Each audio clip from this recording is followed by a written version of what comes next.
দীর্ঘদিনের বাঁধ মেরামতির দাবিতে টায়ার জ্বালিয়ে পথ অবরোধ ও বিক্ষোভ। রিপোর্টার সমরেশ রায়, কলকাতা। আজ 2রা জুলাই মঙ্গলবার পশ্চিম মেদিনীপুর জেলার দাসপুরে বাঁধ মেরামতির দাবিতে এলাকাবাসীরা পথ অবরোধ করে টায়ার জ্বালিয়ে বিক্ষোভ দেখালেন।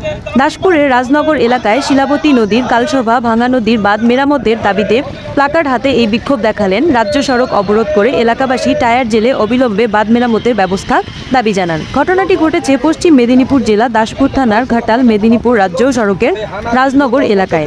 বর্ষায় বেশ কয়েকটি গ্রামে প্লাবন হয়ে যায়। দীর্ঘ 10 বছর ধরে এইভাবে এলাকাবাসীকে বর্ষায় বসবাস করতে হয়।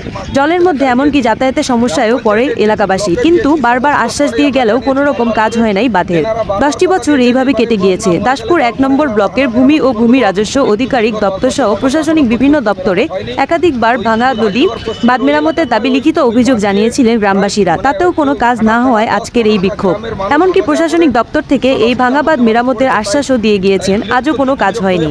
গ্রামবাসীরা একত্রিত হয়ে রাজ্য সড়কের উপর রাস্তা অবরোধ করে টায়ার জ্বালিয়ে বিক্ষোভ দেখাতে বাধ্য হলেন। এই বিক্ষোভ চলে বেশ কিছুক্ষণ। রাস্তা অবরোধের ফলে যানজটের সৃষ্টি হয়। সমস্ত গাড়ি দুই দিকে লাইন হয়ে দাঁড়িয়ে পড়ে। খবর পেয়ে ঘটনাস্থলে পৌঁছায় দাসপুর থানার পুলিশ এবং গ্রামবাসীদের বোঝানোর চেষ্টা করেন। তাদের একটাই দাবি, অবিলম্বে বাঁধ মেরামতের কাজ শুরু করতে হবে।